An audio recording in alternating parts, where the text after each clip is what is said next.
नमस्कार विद्यार्थी मित्रांनो, तर आज आपल्याला भारताचे राष्ट्रीय उत्पन्न म्हणजेच नॅशनल इन्कम ऑफ इंडिया यामधील ट्रेंड्स इन नॅशनल इन्कम म्हणजेच राष्ट्रीय उत्पन्नातील किंवा राष्ट्रीय उत्पन्नाची प्रवृत्ती, वाढ आणि रचना याविषयी आज माहिती बघायची आहे। तर आपल्याला यामध्ये सांगता येईल की भारताने 1951 साली पंचवार्षिक योजनांचा स्वीकार केलेला आहे आणि त्या पंचवार्षिक योजनांचा स्वीकार केल्यामुळे त्या योजनांचा विविध क्षेत्रावर परिणाम झालेला दिसून येतो। म्हणून आपल्याला राष्ट्रीय उत्पन्नाची प्रवृत्ती विचार करताना या योजनांचा आढावा थोडक्यात घेणं गरजेचं असेल। त्याबरोबरच पंचवार्षिक योजनाच्या दरम्यान जी काही योजना ही राबविताना राष्ट्रीय उत्पन्न आणि दरडोई उत्पन्नात झालेली वाढ याचा सुद्धा आपल्याला विचार करावा लागेल। म्हणजेच राष्ट्रीय उत्पन्नात जो काही बदल आणि दरडोई उत्पन्नात जो काही बदल झालेला आहे, मग ती वाढ असो किंवा घट असो, याचा सुद्धा आपल्याला विचार करणं गरजेचं आहे। त्याबरोबरच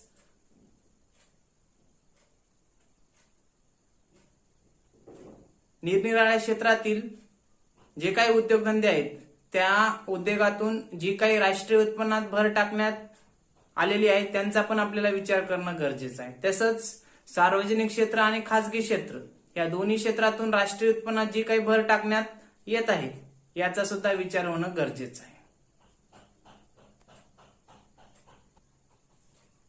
राष्ट्रीय उत्पन्न मोजण्यासाठी स्वातंत्र्य पूर्व कालखंडामध्ये जास्तीचे प्रयत्न काही करण्यात आलेले नसल्यामुळे राष्ट्रीय उत्पन्न व्यवस्थितरित्या मोजता आलेलं नाही। तरी पण राष्ट्रीय उत्पन्न मोजण्यासाठी दादाभाई नौरोजी असतील, शिराज फिंडले असतील, विल्यम डिग्बी असेल किंवा वाडिया आणि जोशी असेल, डॉक्टर VKRV राव असतील, यांनी काही प्रयत्न केलेला आहे। पण हा राष्ट्रीय उत्पन्न मोजण्याचा प्रयत्न शास्त्रशुद्ध नव्हता।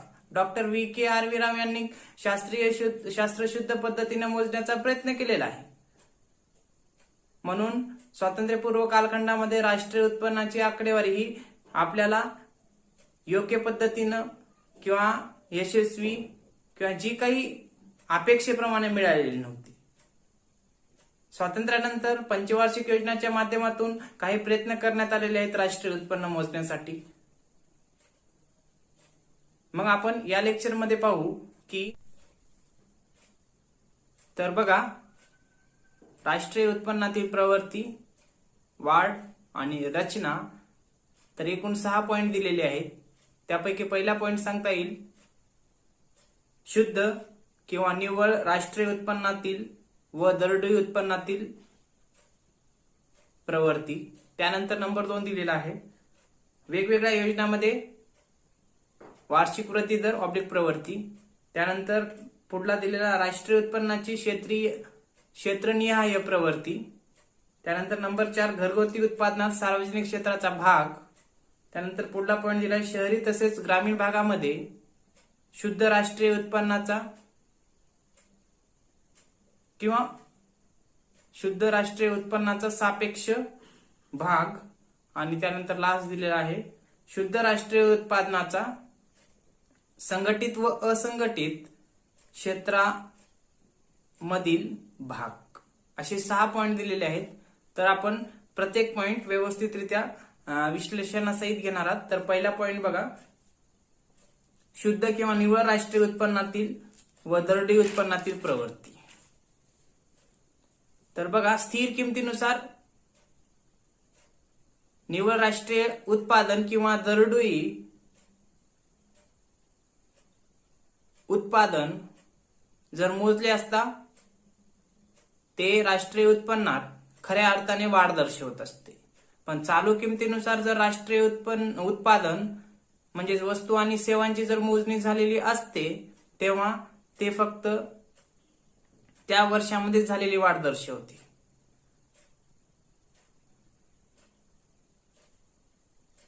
म्हणून स्थिर किमतीनुसार जर निव्वळ राष्ट्रीय उत्पादन किंवा उत्पन्नाचा जर विचार केला तर वस्तू आणि सेवामध्ये जी काही वाढ झालेली आहे ती वाढ दर्शवते. तर चालू किमतीनुसार जी काही वाढ दर्शवते ती तेवढी फक्त चालू वर्षापुरती मर्यादित असते, हे लक्षात. मग चालू किमतीनुसार जर राष्ट्रीय उत्पादन मोजला असता त्याचे दोन परिणाम आपल्याला दिसून येतील. एक तर वस्तू आणि सेवाच्या उत्पादनात झालेली वाढ, आणि दुसरा म्हणजे त्या वस्तू आणि सेवांच्या किमतीत झालेली वाढ.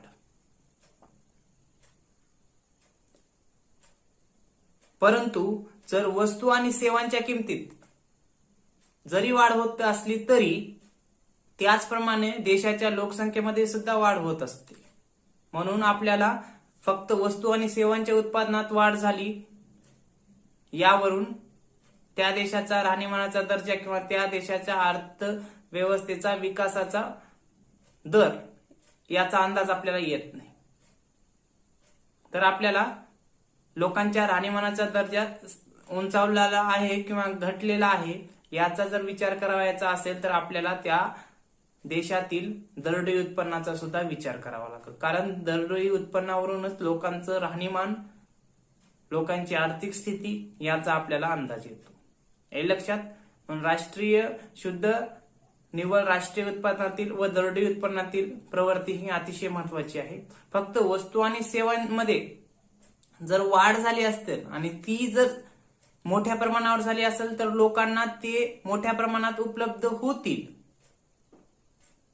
पण जर वस्तू आणि सेवातील वाढ ही फक्त चलनातील असेल, म्हणजे फक्त वस्तू आणि सेवाची किंमत वाढलेली आहे, वस्तू आणि सेवामध्ये वाढ झालेली नाही, मग तेव्हा लोकांना मुबलक प्रमाणामध्ये वस्तू आणि सेवा उपलब्ध होणार नाहीत, हे लक्षात. मग यासाठी काय झालं पाहिजे की शुद्ध निव्वळ राष्ट्रीय उत्पादनात म्हणजेच वस्तू आणि सेवामध्ये ही वाढ व्हायला पाहिजे. चलनातील वाढ ही काही कामाची नसते, हे लक्षात. त्याबरोबर जर आपण आकडेवारीचा जर विचार केला शुद्ध राष्ट्रीय उत्पादनाचा, तर शुद्ध राष्ट्रीय उत्पन्न किंवा उत्पादनाचा विचार वस्तू आणि सेवामध्ये जर उत्पादन मोजलं तर ते उत्पादनानुसार आपण पद्धती बघितला, उत्पादन पद्धत, उत्पन्न पद्धत, आणि जर त्याची पैशामध्ये मोजणी केला तर उत्पन्न. म्हणून आकडेवारीनुसार बघा 1950-51 मध्ये जे काही भारताचं राष्ट्रीय उत्पन्न असेल किंवा मग शुद्ध निव्वळ राष्ट्रीय उत्पन्न असेल त्याची आकडेवारी बघा 2,04,924 कोटी ही 1950-51 मध्ये राष्ट्रीय उत्पन्नाची होती. तर त्याच वेळेस दरडोई उत्पन्नाचा जर विचार केला तर दरडोई उत्पन्न 5,708 रुपये एवढे होते, म्हणजे प्रति व्यक्तीच.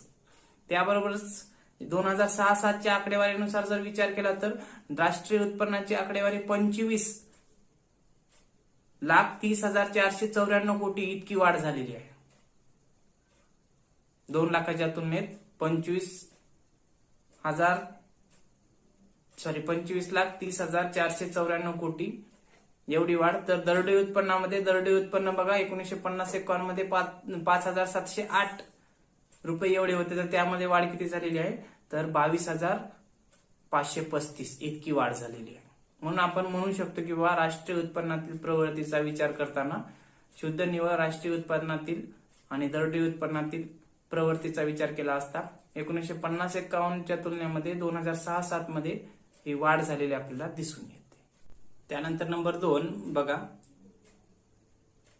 वेगवेगळ्या योजनांमध्ये वार्षिक वृद्धीचा दर ऑब्लिक प्रवृत्ती. म्हणजे भारताला स्वातंत्र्य प्राप्त झाल्यानंतर भारतानं पंचवार्षिक योजना सुरुवात केली आणि या पंचवार्षिक योजनेच्या माध्यमातून जे काही राष्ट्रीय उत्पन्नामध्ये भर पडलेली आहे याचा सुद्धा विचार होऊ लागला. म्हणजेच या पंचवार्षिक योजनाचा अवलंब केल्यामुळं राष्ट्रीय उत्पन्नाकडे विशेष लक्ष देण्यात येऊ लागले. त्याबरोबरच राष्ट्रीय उत्पन्नाची जर आपण वृद्धी दराचा जर विचार केला तर आपण खालील तक्त्याद्वारे म्हणजे आकडेवारीनुसार आपल्याला एक कल्पना येऊ शकते. तर बघा, वार्षिक वृद्धी दराची कल्पना तर पहिली पंचवार्षिक योजनेमध्ये जर राष्ट्रीय उत्पन्नाचा जर वार्षिक वृद्धी दर जर विचारात घेतला, वार्षिक वृद्धी दर तर 4.6 होता. आणि जर दरडोई उत्पन्नाचा जर विचार केला तर 2.6% एवढा होता. त्यानंतर 5व्या पंचवार्षिक योजनेच्या दरम्यान जर विचार केला तर 4.9% होता. म्हणजे पहिल्या पंचवार्षिक योजनेमध्ये वार्षिक वृद्धीचा दर हा 4.4 होता, तर 5व्या पंचवार्षिक योजनेमध्ये 4.9 आहे. त्याबरोबरच पर कॅपिटा इन्कम मध्ये जे काही पहिल्या पंचवार्षिक योजनेमध्ये वार्षिक वृद्धीचा दर किंवा वृद्धी दर 2.6 होता, तोच वृद्धी दर कायम आहे 5व्या पंचवार्षिक योजनेमध्ये 2.6.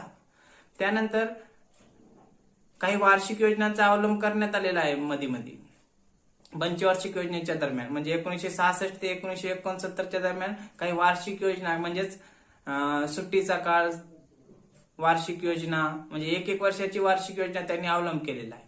मग या वार्षिक योजनेच्या दरम्यान 5वी पंचवार्षिक योजना झाल्यानंतर जी काही वार्षिक योजना अवलंबलेली होती त्या वार्षिक योजनेच्या दरम्यान -6.0 एवढं राष्ट्रीय उत्पन्नाचा वृद्धी दर होता. -6 मायनस मध्ये होता, हे लक्षात. त्याबरोबरच -8.2 एवढा पर कॅपिटा इन्कम नकारात्मक स्वरूपामध्ये दर होता दरडोई उत्पन्नाचा. तसंच पुढे जर सांगायचं झालं तर 8व्या पंचवार्षिक योजनेमध्ये हे शुद्ध राष्ट्रीय उत्पन्नाचा जो काही वार्षिक वृद्धी दर असेल तर तो 6.7% आहे, तर दरडोई उत्पन्नाचा दर 4.5% आहे, हे लक्षात.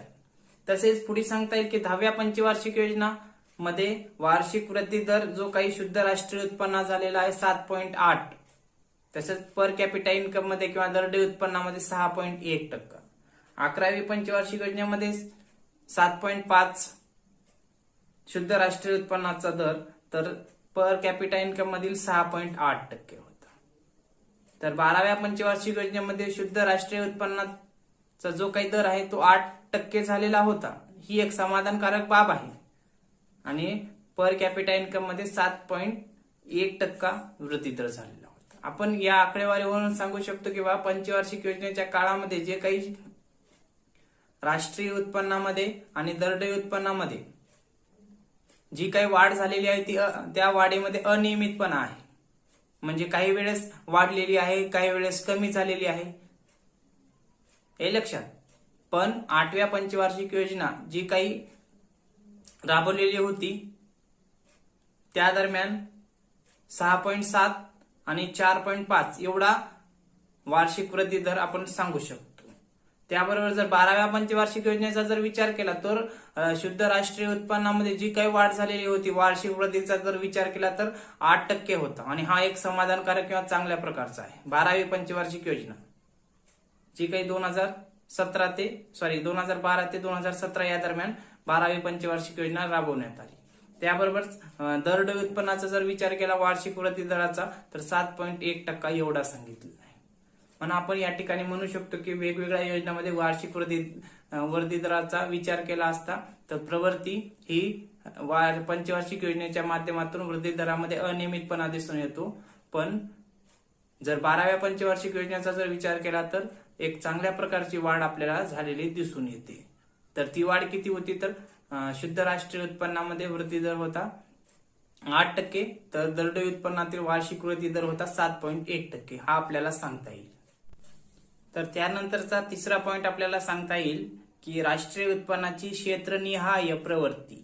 म्हणजे राष्ट्रीय उत्पन्नाचा जर क्षेत्रानुसार जर विचार केला असता तर आपल्याला सांगता येईल की कोणत्याही अर्थव्यवस्थेचे किंवा भारताची जी काही अर्थव्यवस्था आहे ती 3 क्षेत्रामध्ये आपल्याला विभागलेली दिसेल.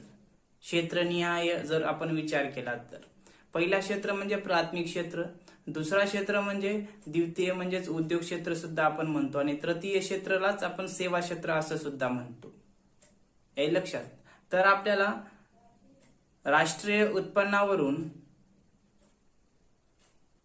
त्या देशाची आर्थिक स्थिती आपल्याला लक्षात येते. पण राष्ट्रीय उत्पन्न आपल्याला कोणत्या क्षेत्रातून किती प्रमाणात भेटत आहे यावर सुद्धा आपल्याला लक्ष देणं गरजेचं आहे किंवा याचा सुद्धा विचार करणं गरजेचं आहे. प्राथमिक क्षेत्राचा जर विचार केला तर प्राथमिक क्षेत्राचे वर्चस्व हे अगोदरपासूनच आपल्याला अर्थव्यवस्थेमध्ये दिसून येईल. आजही एकूण लोकसंख्येच्या 58% लोकसंख्या ही प्राथमिक क्षेत्रात काम करत असलेली दिसून येईल किंवा मग प्राथमिक क्षेत्रात गुंतलेली दिसेल. प्राथमिक क्षेत्र म्हणजे काय हो, तर कृषी आणि कृषी संलग्नित जे काही क्षेत्र येतात या सर्वांचा समावेश प्राथमिक क्षेत्रात दिसून येतो. जर आपण प्राथमिक क्षेत्राचा जर विचार केला तर 58% लोकसंख्या ही प्राथमिक क्षेत्रात गुंतून राहते किंवा काम करत असते आणि ती कमवते किती, म्हणजे राष्ट्रीय उत्पन्नात जर या क्षेत्राचा जर विचार केला प्राथमिक क्षेत्राचा तर फक्त 20% वाटा हा प्राथमिक क्षेत्राचा आहे. तर उद्योग क्षेत्राचा जर विचार केला असता उद्योग क्षेत्रामध्ये ज्याप्रमाणे वाढ व्हायला पाहिजे ती वाढ झालेली दिसून येत नाही. जर दुय्यम क्षेत्राचा जर विचार केला असता तर दुय्यम क्षेत्रामध्ये भांडवल आणि गुंतवणुकीचे प्रमाण जास्तीत जास्त असायला पाहिजे होते, पण ते अपेक्षेप्रमाणे भांडवल निर्मिती झाली नाही, गुंतवणूक झाली नाही. त्यामुळं जे काही उद्योगधंदे किंवा उद्योग क्षेत्र किंवा दुय्यम क्षेत्र आहे यामध्ये वाढ झालेली दिसून येत नाही. तर तृतीय क्षेत्राचा जर विचार केला म्हणजे तृतीय क्षेत्र म्हणजेच टर्शरी सेक्टर त्याला इंग्लिशमध्ये म्हणतात, म्हणजे सेवा क्षेत्र. सेवा क्षेत्राचा जर विचार केला तर 1950-51 मध्ये या सेवा क्षेत्राचा वाटा होता 28% एकूण राष्ट्रीय उत्पन्नामध्ये. तर 2014 आणि 15 मध्ये जर याचा वाटा जर बघितला राष्ट्रीय उत्पन्नात तर 58% वाटा आपल्याला दिसून येतो. हे लक्षात. तर आपण या ठिकाणी सांगू शकतो की प्राथमिक क्षेत्रामध्ये जास्तीत जास्त लोकसंख्या गुंतलेली आहे, मात्र त्यांचा राष्ट्रीय उत्पन्नात वाटा हा दिवसेंदिवस कमी होत चाललेला दिसून येतो.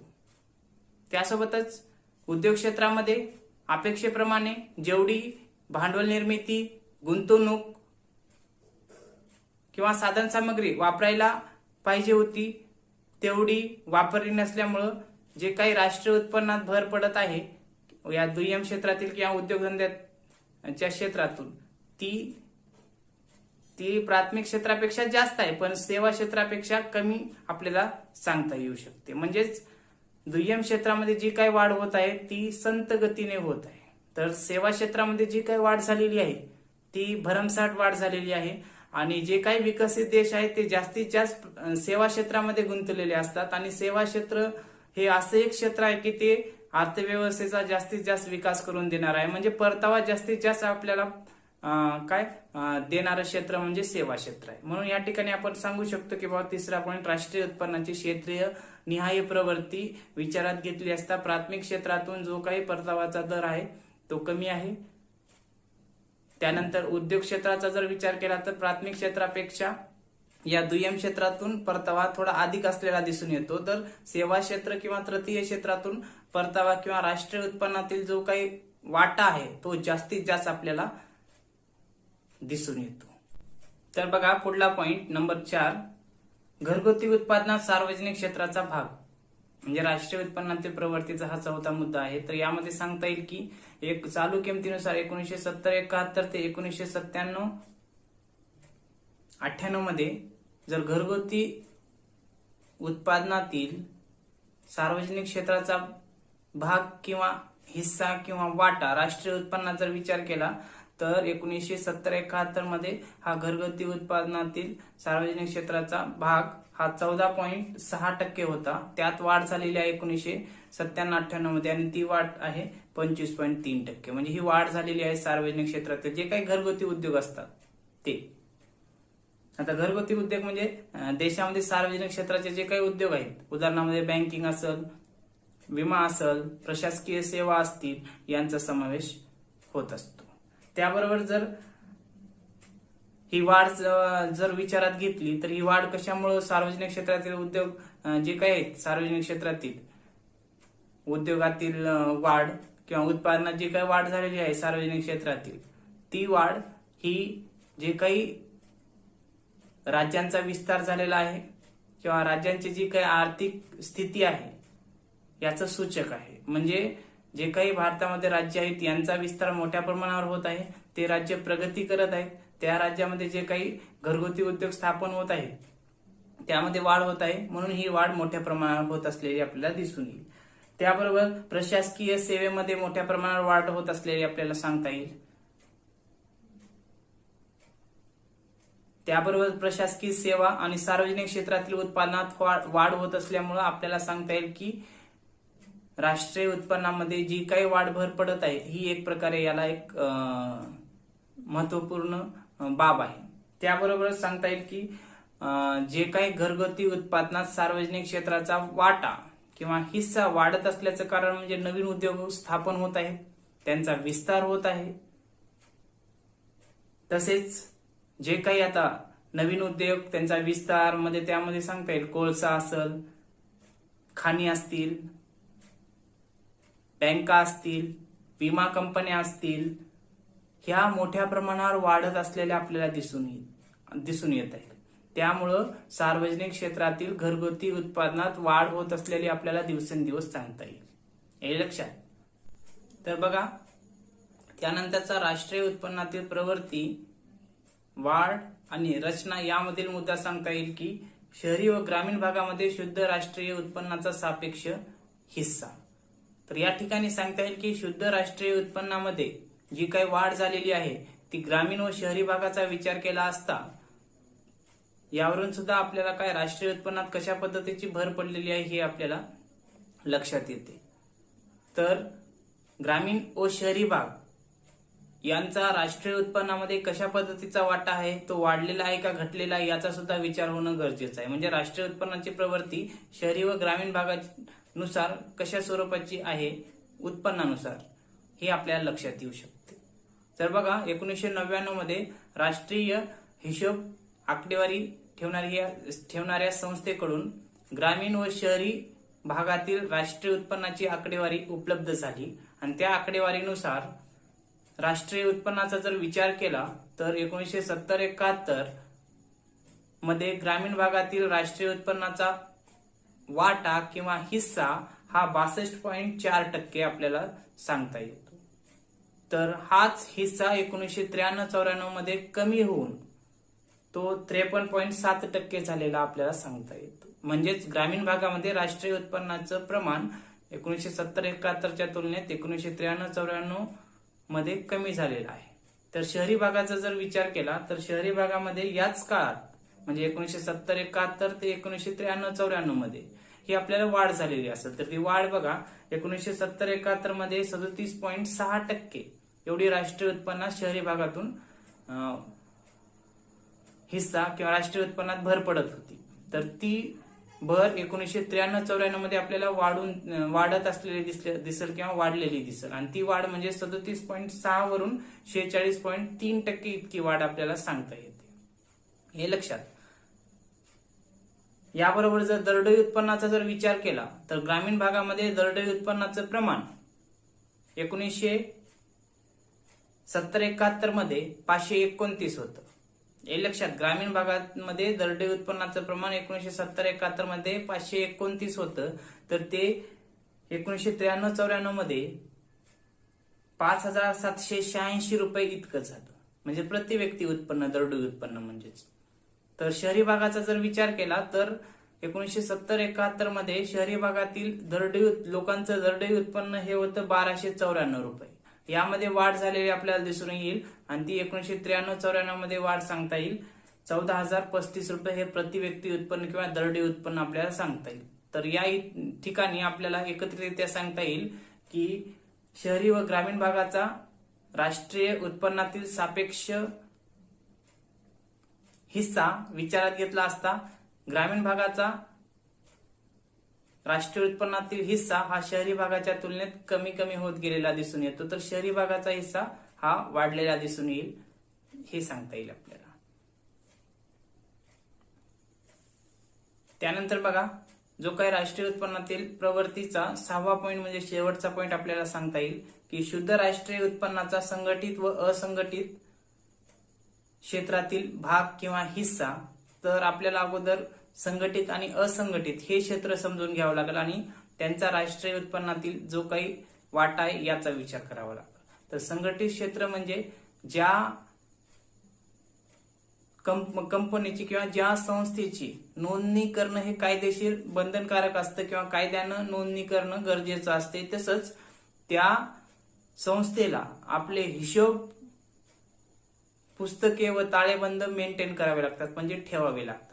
त्याला संघटित क्षेत्र म्हणतात. असंघटित क्षेत्र म्हणजे ज्यांना किंवा ज्यांची नोंदणी करणं कायद्याने बंधनकारक नाही आणि ज्यांना आपली हिशोब पुस्तके व ताळेबंद ठेवण्याची आवश्यकता नसते, याला असंघटित क्षेत्र म्हणजे आपण सांगतो. संघटित क्षेत्रामध्ये बँकिंग असतील, विमा कंपन्या असतील, हे लक्षात, यांना आपली नोंदणी करणं गरजेचं असते. कंपन्या असतील, नोंदणी करावीच लागते आणि आपले हिशोब पुस्तके मेंटेन ठेवावीच लागतात. तर असंघटित क्षेत्रामध्ये आपण सांगू शकतो सावकार असतील, पेढीवाले असतील, सराफ असतील, हे सर्व असंघटित क्षेत्रामध्ये अनऑर्गनाइज सेक्टर मध्ये येतात. आणि ऑर्गनाइज सेक्टरमध्ये बँका, विमा कंपन्या म्हणजे ज्यांची नोंदणी करणं गरजेचं असते अशा. तर संघटित आणि असंघटित क्षेत्राचा राष्ट्रीय उत्पन्नातील विचार केला असता, म्हणजे संघटित आणि असंघटित क्षेत्रातील राष्ट्रीय उत्पन्नातील हिस्सा किंवा वाटा यांचा विचार केला असता तर आपल्याला सांगता येईल की 1980-81 मध्ये संघटित क्षेत्राचा वाटा हा 30% होता. त्याबरोबरच तो वाटा 1996-97 मध्ये वाढून 37.4% झालेला आहे. म्हणजे 1980-81 मध्ये जो वाटा संघटित क्षेत्राचा 30% होता त्यामध्ये वाढ झालेली आहे 1996-97 मध्ये, ती वाढ 37.4% सांगता येऊ शकते. त्याबरोबरच ही वाढ कशामुळे झालेली आहे तर कारखानदारी वाढलेली आहे, हे लक्षात. त्यासोबतच काय, खाणकाम, कारखानदारी व खाणकाम यामध्ये वाढ झालेली आपल्याला दिसून येईल. आणि ही कारखानदारी व खाणकामामधली वाढ जर विचारात घेतली तर ती वाढ बघा 56.4% वरून 65.9% वाढ झालेली आपल्याला दिसून येते, हे लक्षात. म्हणजे बघा संघटित क्षेत्रामध्ये जे काही कारखानदारी व खाणकाम यामध्ये वाढ आपल्याला सांगता येऊ शकते आणि ती वाढ म्हणजे 56% वरून सरासरी 65% पर्यंत वाढ आपल्याला सांगता येऊ शकते. त्याबरोबर जर सेवा क्षेत्राचा जर विचार केला तर सेवा क्षेत्रामध्ये ही वाढ झालेली दिसून येते आणि ती वाढ म्हणजे 1980-81 मध्ये 40% होती, तर ती वाढून 1996-97 मध्ये 45.07 इतकी वाढ झालेली आहे, हे लक्षात. तसंच शेती असेल, मासेमारी असेल, वने असतील, यामध्ये वाढ झालेली दिसून येते आपल्याला. म्हणजे शेती, मासेमारी, वने यामधील उत्पन्नामध्ये सुद्धा वाढ आपल्याला दिसून येते, हे लक्षात. संघटित क्षेत्रामध्ये बी शेती संबंधित काही उद्योग येतात, वने येतात जे सरकारी मालकीचे असतात, हे लक्षात. मासेमारी असेल, यामध्ये आपल्याला वाढ झालेली आपल्याला सांगता येऊ शकते. अशा पद्धतीनं एकत्रितरित्या राष्ट्रीय उत्पन्नाची प्रवृत्तीविषयी आपण सांगू शकतो की राष्ट्रीय उत्पन्नामध्ये पंचवार्षिक योजना असतील, त्याबरोबरच घरगुती उद्योग असतील, क्षेत्र असतील,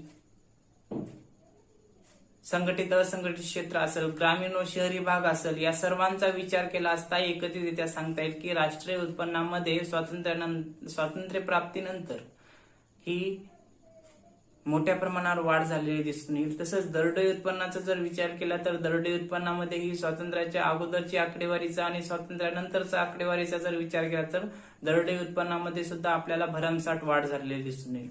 मग त्यासाठी आपण सांगू शकतो पंचवार्षिक योजना असतील किंवा जे काही प्राथमिक क्षेत्र, द्वितीय क्षेत्र आणि तृतीय क्षेत्र असेल यामधील उत्पन्नाचं प्रमाण असेल, त्याबरोबरच सार्वजनिक क्षेत्राचे उद्योग असतील त्यांचा विस्तार असेल, तसंच ग्रामीण भागातील लोकसंख्या किंवा जनता शहरी भागाकडे मोठ्या प्रमाणावर हस्तांतरित होत आहे रोजगारासाठी म्हणा, उदरनिर्वाहासाठी, त्यामुळे सुद्धा ग्रामीण भागाच्या तुलनेत शहरी भागातील राष्ट्रीय उत्पन्नामध्ये वाढ झालेली दिसून येते.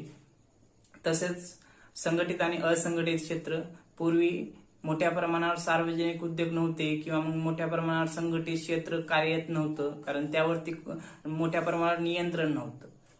पण आता जर पाहिलं तर संघटित क्षेत्रावरती वेगवेगळ्या संस्थांचं नियंत्रण असलेलं दिसेल कायदेशीररित्या, जसे की शेअर मार्केट वरती आपल्याला सेबीचं नियंत्रण दिसेल, LIC वरती इरडाचं नियंत्रण दिसेल, हे लक्षात. मग यामुळं काय, मोठ्या प्रमाणावर संघटित क्षेत्र कार्यरत किंवा कार्यक्षम असलेलं दिसून येते आणि यामुळे त्यांच्या उत्पन्नामध्ये वाढ झालेली दिसून येते. तर असंघटित क्षेत्राचा जर विचार केला तर हे असंघटित क्षेत्र पूर्वी मोठ्या प्रमाणावर राष्ट्रीय उत्पन्नात हिस्सा होता, पण तो हिस्सा आता कमी कमी होत चाललेला आहे. म्हणून या ठिकाणी राष्ट्रीय उत्पन्नाची प्रवृत्ती, वाढ आणि रचना एकत्रितरित्या सांगता येईल की राष्ट्रीय उत्पन्नात ही वाढ ही होत चाललेली आहे. ओके, राहिलेला मुद्दा आपण पुढल्या लेक्चरमध्ये घेऊ. थँक्यू.